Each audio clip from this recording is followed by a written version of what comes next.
जिंदगी एक पल कुछ भी नहीं।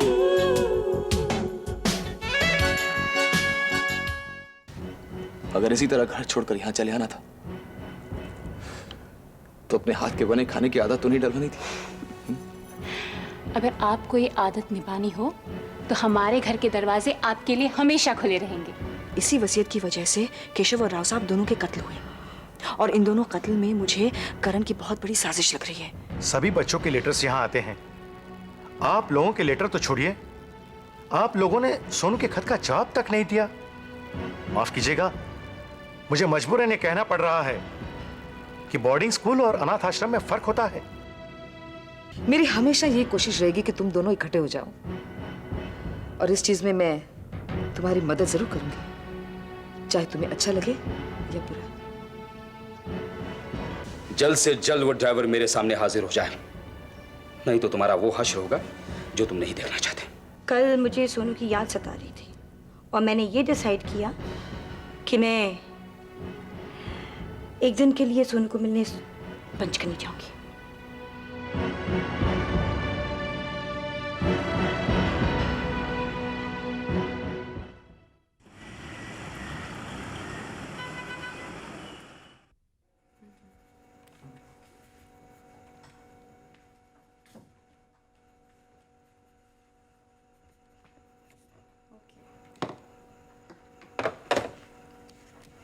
अरे ऋषभ, तुम ऐसे खड़े क्या देख रहे हो? बस यूं ही तुम्हें काम करते हुए देख रहा था। वो तो मैं रोज ही करती हूँ। रोज तो करती हो, लेकिन आज मैंने तुम्हें पहली बार गौर से देखा है। और मुझे पहली बार गौर से देखकर तुम्हें क्या नजर आया? जनाब ये मत पूछे, दिल इतनी जोरों से धड़क रहा है, कहीं दिल की बात जबान पर ना आ जाए। भाई ये तो बड़ा डेंजरस मामला है। जब भी तुम किसी को पहली बार ठीक से देखते हो ना तो तुम्हारा दिल धड़कने लगता है। लेकिन इसमें और एक बात भी है, मैं बहुत कम लोगों को ठीक से देखता हूँ और मेरा ये दिल जो है ना आम लोगों से कुछ कम ही धड़कता है। I swear। Rishabh, office hours में दिल की बातें करना ठीक नहीं है। I agree। वैसे भी लंच आ रहा है, कहीं बार लंच करने चले? I think that's a good idea. वैसे भी मैं लंच बाहर ही करने जा रही थी। एक बात है ऋषभ, वहां भी हम दिल की बातें नहीं करेंगे क्योंकि लंच आवर्स भी ऑफिस आवर्स में आता है। ठीक है जनाब, ये भी मंजूर है। वहां भी जाकर हम ऑफिस की बातें करेंगे। कैसी रही? एक और बात, आम बातें जो हमारे बीच ऑफिस में होती है ना, वो भी हम वहां नहीं करेंगे। दिल की बात भी नहीं करेंगे, ऑफिस की भी ऐसी बातें नहीं करेंगे। भाई ऐसी कौन सी बातें नहीं करेंगे? रंजना देवी और करण की। चलो तुम तो ऐसे बात करियो जैसे हमारे बीच में सिर्फ उन्हीं की बात होती है और कुछ नहीं। जरा गौर करो ऋषभ, ज्यादातर हम उन्हीं की बातें करते हैं। क्योंकि वो दोनों हमेशा हमारी जिंदगियों में दखलंदाजी करते हैं, इसलिए। ऋषभ यकीन करो, तुम्हारी जिंदगी में कोई भी उतने ही हद तक दखल देगा जितना तुम चाहते हो। और अगर कोई जबरदस्ती हमारे जिंदगी में दिलचस्पी ले तो उसे गैर दिलचस्प बना दो। उस बात पर तुम गौर ही मत करो। कहना आसान है रक्षांधा, लेकिन करना उससे भी आसान है ऋषभ। तुम अमल करके तो देखो। अमल करके भी देख चुका हूं। ऋषभ, 2 मिनट पहले हमने जो भी बातें की उस पर तो तुमने अमल किया ही नहीं। मतलब यही कि हम रंजना देवी और करण को लेके कोई भी बातचीत नहीं करेंगे। और देखो ना, उनके बारे में बातचीत ना करते करते हम उन्हीं के बारे में ना जाने क्या कुछ बोल गए। I am sorry, my fault. लेकिन 2 मिनट पहले हमने एक और बात भी तय की थी, याद है? वो क्या? वो ये कि हम लंच करने बाहर चलेंगे। ओके तो चलें? Okay, let's go. कम।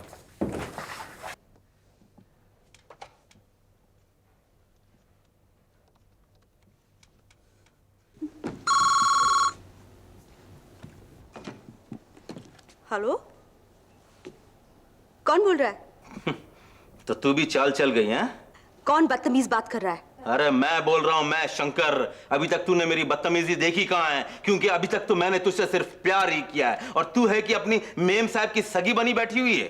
देख शंकर, जो कुछ तेरे साथ हुआ उसके लिए मुझे बड़ा अफसोस है। अरे तेरा अफसोस नाटक करती है। ये सब तेरी और तेरी मेम साहब की मिली भगत है। मुझे घर बुलाना, शराब पिलाना, चिकनी चुपड़ी बातें करना, अब मेरी सब समझ में आ रहा है। जाल बिना जा रहा था मुझे फंसाने के लिए, हैं? देख शंकर, तू अपनी हरकतों की वजह से फंस गया है, मुझे क्यों दोष देता है? उस दिन जब तू शराब पीकर बंगले पर आया था, तूने जो कुछ भी बक दिया वो सब स्टेला ने सुन लिया।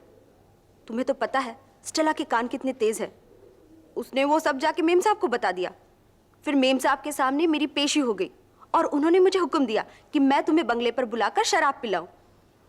तुम्हें तो मालूम है, अगर उनका कहा नहीं मानती तो बोरिया बिस्तर समेत नौकरी और बंगले से बाहर कर दी जाती। अरे मैं इतना बेवकूफ नहीं हूं कि तेरी मेम साहब और उस स्टेला के चक्कर में फंस जाऊंगा।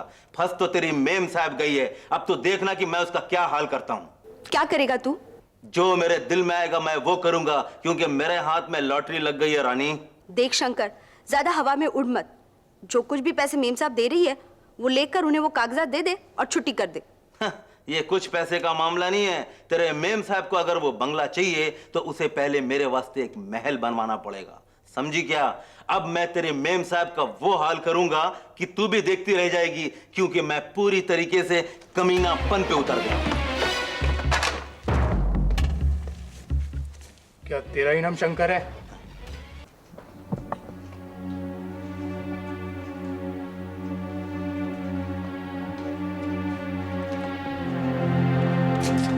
Sorry I am late.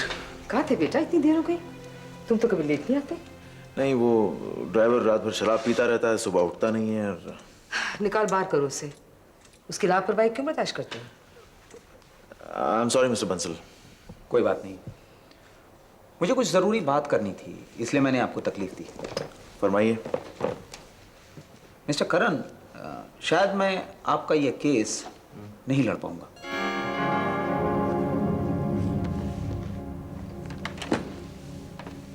क्यों? मैं एक अजीब से दोराहे पे आकर खड़ा हो गया। साफ साफ बताइए। मुझे मिस्टर दिनेश शाह ने मुलाकात के लिए बुलवाया था। दिनेश शाह? वही जो आजकल स्वेतलाना का सरपरस्त है। तो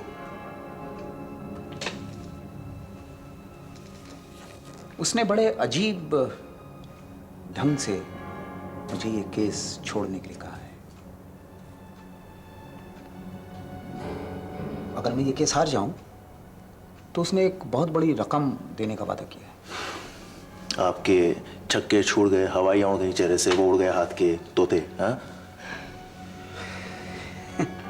नहीं, ऐसा नहीं है, लेकिन थोड़ा डर तो है। ओके। आपका कोई कुछ नहीं बिगाड़ सकता, ये मेरा वादा है।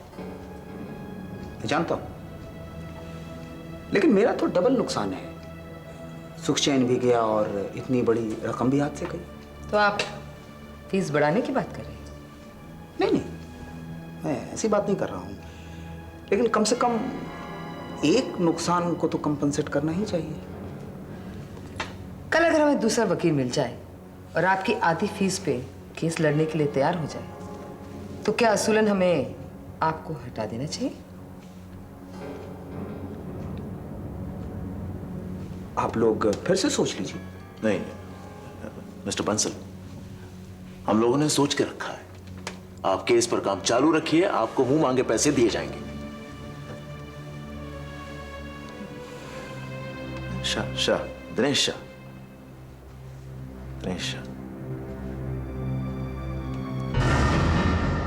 बड़े भाई, मेरा नाम ही शंकर है, लेकिन आप लोगों किससे मिलना? मिलना तो किसी से नहीं, हमारे साथ तुमसे मिलना चाहते हैं। लेकिन मेरे से क्यों, मुझे क्यों ये बंदूक दिखा रहे? आप लोगों को ही मेरे साहब से तो नहीं मिलना था भाई? शराफत से चलो। ऐसी बात है तो मैं शराफत से चल रहा हूँ, लेकिन आप लोगों को एक वादा करना पड़ेगा कि मेरे को सही सलामत लाके इधर छोड़ देना भाई। शराफत से चलोगे तो अपनी ही टांगों पर वापस आओगे। अगर ऐसी बात है तो मैं चलता हूँ भाई, शराफत से बोलो जिधर चलना है।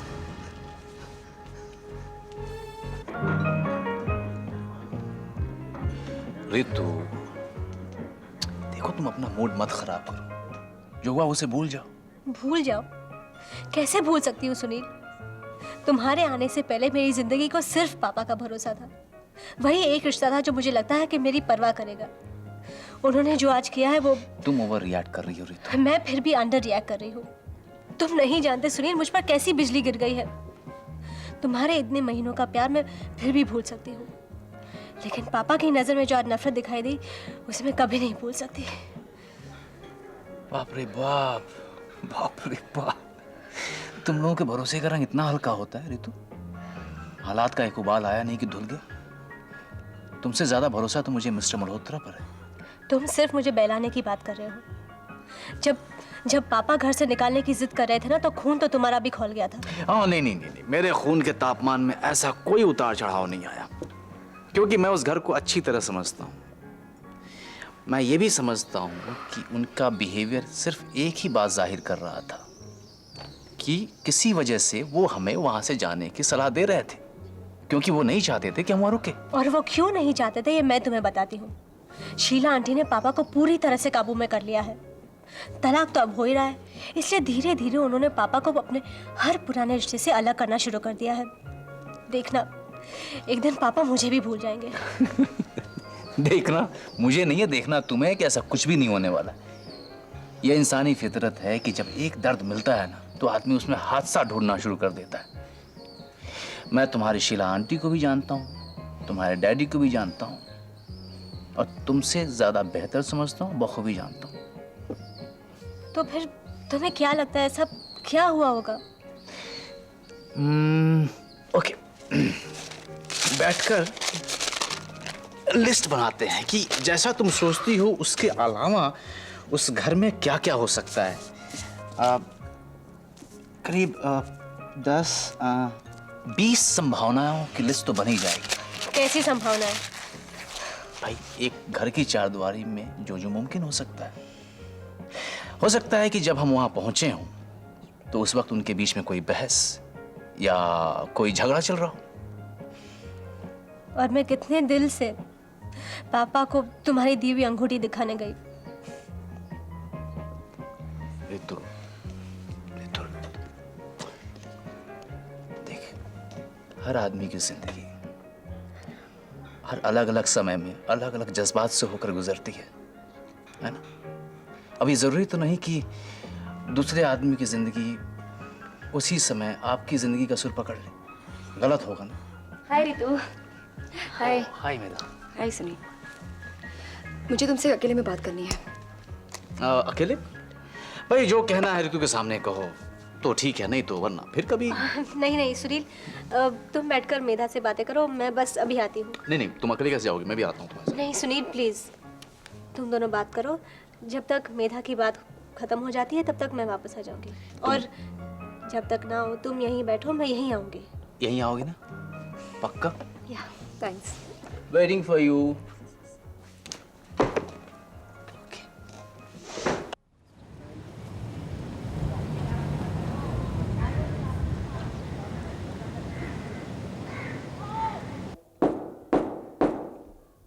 यस।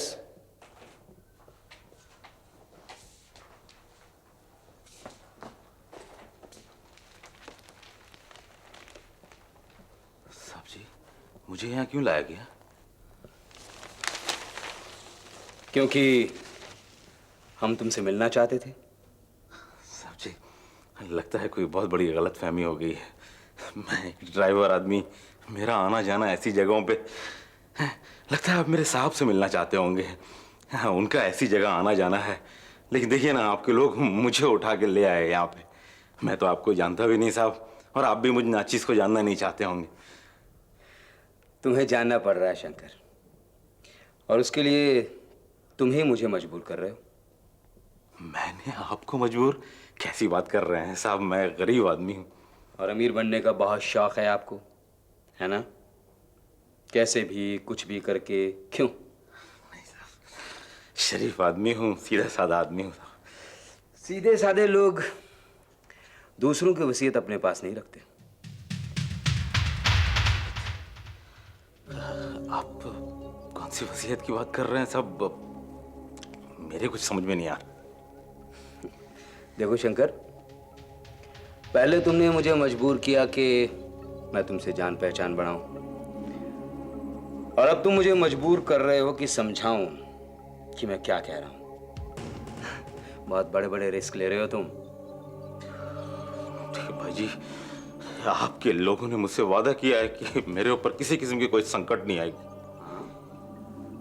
यहां जो शराफत से पेश आता है उस पर कोई संकट नहीं आता है, लेकिन अगर वो जरा सी भी बदमाशी दिखाने की कोशिश करता है ना, तो वो उस हाल में वापस नहीं जाता जिस हाल में आया था। लेकिन साहब जी, किसी और की वसीयत तो छोड़िए, मेरे पास मेरे बाप की वसीयत भी नहीं है।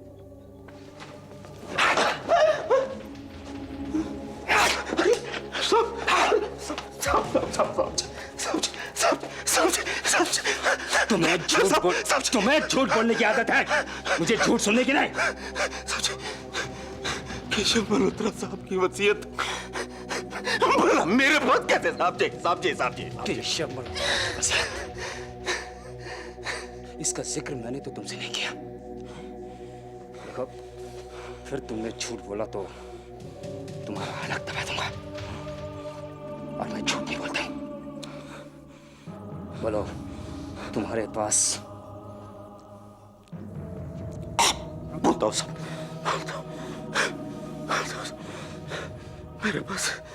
मेरे पास वसीयत तो नहीं, लेकिन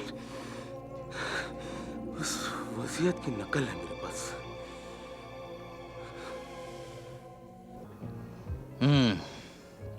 तो बताइए, आपको मुझसे क्या बात करनी थी अकेले में? ये तो अच्छा हुआ कि ऋतु तुम्हें जानती है, अगर नहीं जानती होती ना तो बाहर ले जाकर मेरा गला काट देती। हाँ, ये तो अच्छा है कि ऋतु मुझे जानती है, इसीलिए मैंने भरोसा करके उसे ऐसी बात कही थी। लेकिन ये तुम्हारी बेचारी प्यारी ऋतु मेरी तरह शायद तुम्हें कभी सही समझ नहीं पाएगी।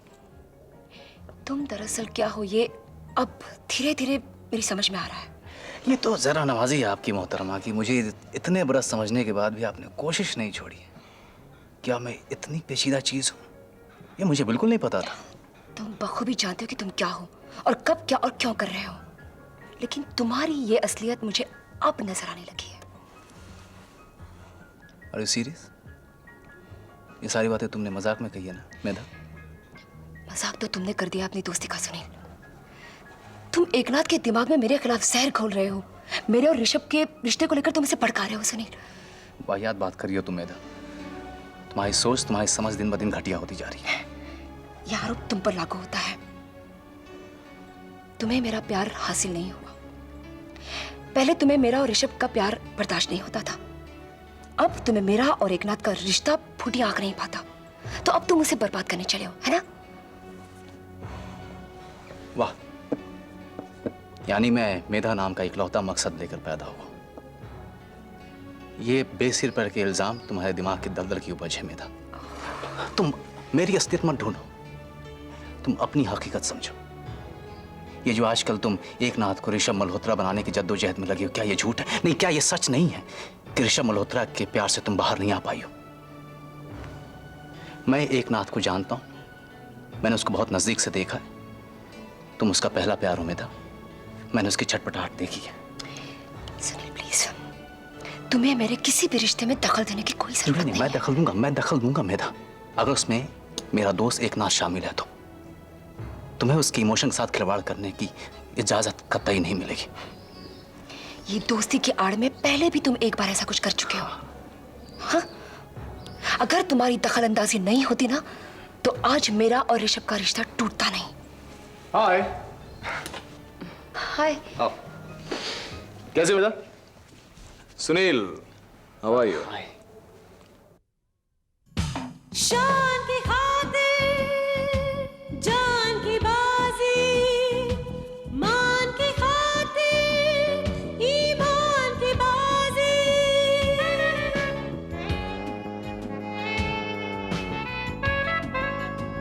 इंसान की खातिर भगवान की बाजी, अरमान की खातिर एहसान की बाजी।